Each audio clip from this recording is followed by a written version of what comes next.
y Dani se quedó en la sala con su sofacito chiquito. Ni siquiera el sofá grande se quedó. No, el sofá chiquito. Claro. No, y lo que era muy gracioso eran sus pijamas también, ¿no? Sus bebé creces. Enterizo. De payaso total, ¿no? Sí, pero y lo que me acuerdo bastante era que le metíamos un montón de cosas de nosotros, ¿no? O sea, nos hacíamos bromas internas en la cara del televidente, ¿no? Oye, pero ¿se han dado cuenta que cuando revisábamos las grabaciones que ahora nos ha pasado a Daniel, se nos ve tentado la risa?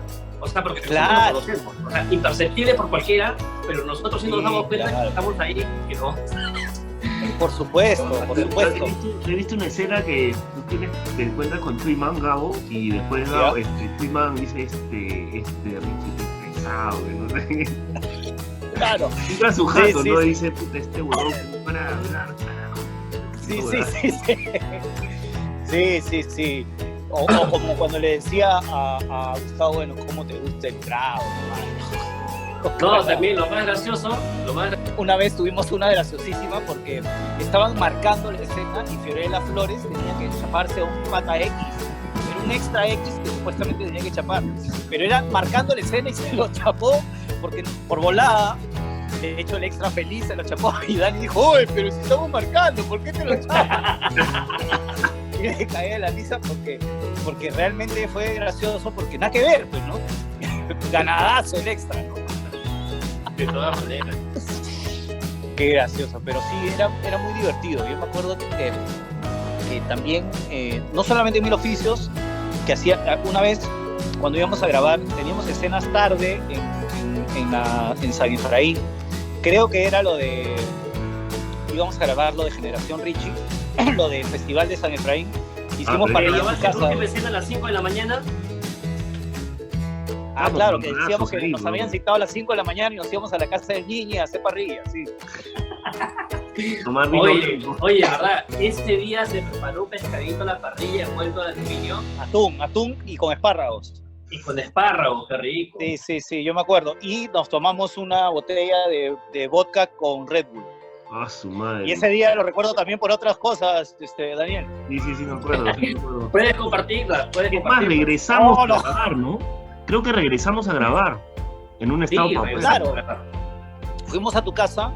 Sí. En realidad nuestra citación era como a las 6 de la tarde. Uh-huh. Entonces todos dijimos en nuestros domicilios, bueno, yo en esa época creo que estaba casado, ¿sí? Dije que, o sea, yo ya quería irme temprano para estar más concentrado y que de tu jato, ya te querías ir. Salí de mi jato temprano y me fui a tu casa, Dani, y ahí nos juntamos, pues.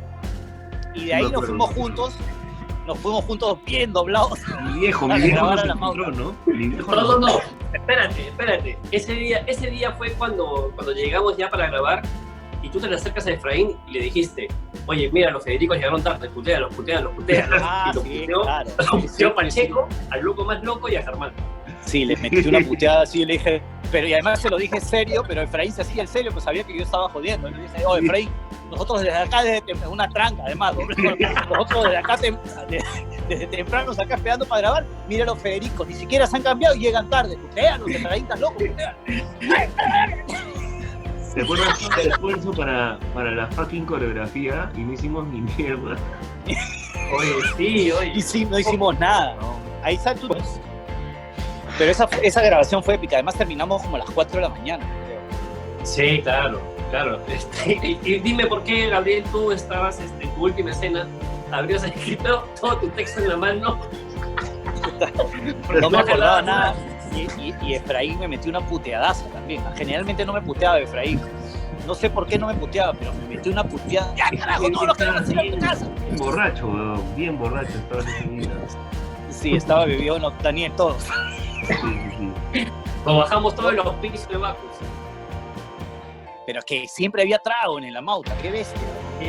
Si grabamos... Es que aparte nos habían puesto un montón de shots. ¿Por qué? Un montón a disposición. Tú se servías. Hasta el mismo Guillo, en toda la grabación, salía con su vasazo llenecito todo el tiempo. Cristal auspiciaba. Y la mamá de mi hijo mayor estaba ahí también, con con las anfitrionas de Cristal. Claro. Pero yo me acuerdo que sí, es que en Alamauta, aparte de haber esta cantidad realmente malcriada de cajas de cerveza en un hangar que mandaba Bacus, un montón de escenas eran con trago y ponían la chela caliente, pues la ponían. Sí. Yo me acuerdo que si tú tenías grabación un viernes en Alamauta y tenías 4 escenas que se acababan a las 2 de la tarde, salías a las 7 de la noche en Alamauta movido hasta tu casa. Sí. Es verdad. Pero también las sesiones de desayuno teníamos yogur, mantequilla, pan, o sea, era un desayuno real. Sí, es que había, no, y aparte tenían canje. Y yo tenía un tercer verde. Lo usábamos para claro, grabar. con el que salía para grabar. Sí, era también usaba Richard Parodi. Sí. Y nunca cobré por eso, debí haber cobrado. Llámalo a Coqui, dile que Sí. te... Fácil que él sí lo cobró, ¿eh? Es probable. Pero, Oye, mira, a mí cuando me citaban, yo iba desde las 7 de la mañana igual que todos. Y a veces ¿quién me citaban citaba? Sí, a veces me citaban a las 11 o 12. Yo iba igual temprano en la mañana, porque la pasaba bien.